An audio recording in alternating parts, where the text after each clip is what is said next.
we get to the port, we've got the 2 table wines. Let's start with the white that you brought us. Why don't you tell us a little bit about that, Lola? The white wine, would you like to pour some for you as well? Yeah, well, I've already started. I've already started, so yeah. I'll have a little bit more. We didn't get you your second pour yet. We're already working on our second pour here. You left me out there on that one. But this is a beautiful, beautiful white. This is a Spanish grape varietal, also and a Portuguese grape varietal as well. It's called Albarino. It's 100% Albarino. It comes originally from the southern part of the coastal region of Spain, just above Portugal. Most of the wines there are made in the Vino Verde style. Vino Verde meaning young green wine.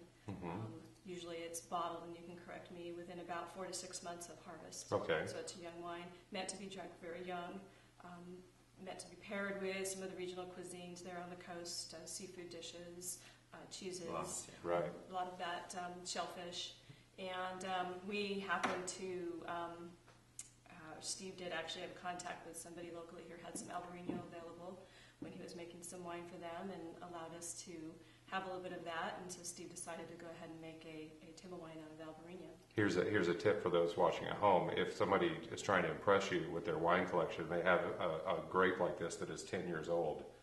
It's a red flag that they don't know what they're talking about, right? I mean, you're not going to want to hold on to these young wines. The style is meant to be young, fresh, bright, crisp, and there's within the context of California wine, I'm very much on the inside looking out on the whole thing, and there's been a lot of media out there about how alcohol levels in California wines have been increasing over the last 10 to 20 years, that they're significantly higher by 2 or 3 percentage points than they used to be.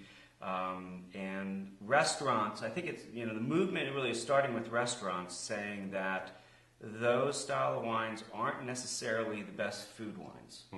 Right. And so they're looking for alternatives of ripe but lower alcohol wines that pair well with food. And the Vino Verde style wines and the Spanish wines made from Albarino sort of fit that bill. You're looking at wines of only 12 to maybe 13% at the most, sometimes as low as 11. Crisp, bright, they don't overwhelm the food, they complement the food. Very much so. All right, and we have some cheese to go with this. And Danica, let's start with asking what this is. What is that's a tool that you're going to use to eat This the is cheese the with, most interesting looking toothpick I've ever seen. Good luck with that. Yeah. So tell us about this. That's a cheese fork. Okay. Look at that. Bamboo, washable. It's nice, isn't it? Yeah, very, very simple. And the very first cheese that we've chosen to pair here? This is called Honeybee. It's a goat Gouda coming out of Holland and has the essence of honey in it. And what I think is going to be important here is to talk about wine and cheese pairing and how we do it. Okay. So if you come into my shop, I won't let you eat the cheese or drink the wine until I give you my spiel on how to pair wine and cheese. Okay. Because I want you to do it right. Well, before you do that, Yes. let me back up because this could be part of it. Yes. How do we begin to break down cheese? Is there a way we can do it compared to wine where it's sort of varietal, for lack of a better word, or classifications? It's more of a mild to aged, so it's an age thing with cheese. Okay. The younger it is, the milder it is. Usually, some not so much. I mean, you can have a really fresh cheese, and if you add a wash rind to it, it's going to be stinky and out the door. We're going to have to go down in the low end of the ports down here. You wouldn't be able to do it with this wine. But for the most part, on a semi-soft cheese, the younger it is, the better it will pair with white wines. Okay. So the younger, the lighter the wine. Right. The more aged, you move down the line, like we do with wine. Absolutely. Okay. Very good. Absolutely. And again, this one is called... This is called Honeybee. Honeybee. And we say wine, cheese, wine. So you need to take your wine first, take it, taste it like you normally would at a tasting room. Make sure it gets all over your palate. Make sure you really coat your mouth. And then take your cheese, chew it up about 3/4 and take a little more wine. So going against everything your mom ever taught you is put your wine in with your food. And what you're really looking for is for it to do a roller coaster on the palate. It's going to come up and down. It's going to do different things. It's going to affect different parts. You're bitter, you're salty. And then hopefully, if we did it right, it's going to come out together. It's going to finish smooth. It's going to complement each other, but change, both the wine and the cheese will change over time in your mouth. So here you go. It is completely appropriate to chew with your mouth open. No, with wine in your mouth. Oh, with wine in your mouth. Oh, sorry. I'm going to do both. So.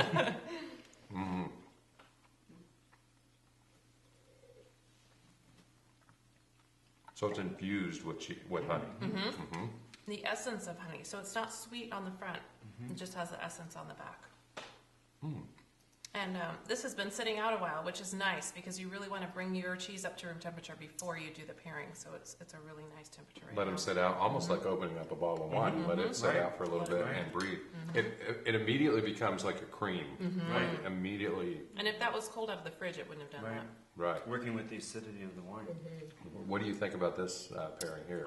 I love it. We sat down and did the pairing together, and this was one of the more difficult wines I think we had to pair, and we found this one, and I think it goes really well.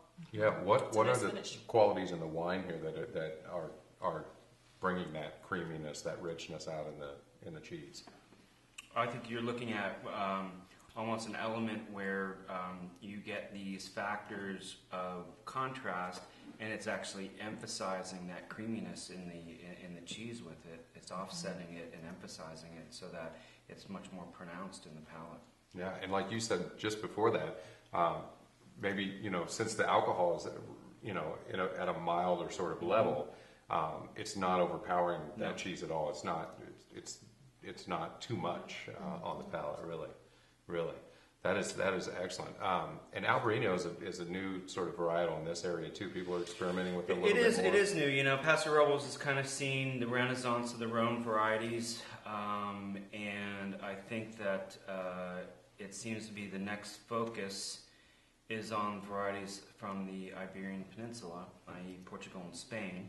You're starting to see more interest in the red grape variety of Tempranillo, principal red grape variety of Spain, which is called Tinto Roriz in the Douro Valley, and again Albarino being one of those tried and true white grape varieties that's starting to get more focus, and it does tend to handle heat a little bit better than some white grape varieties that tend to fall apart if the season is too warm. Which is always good in Paso Robles. Which is a good thing. Yeah, always good in Paso Robles.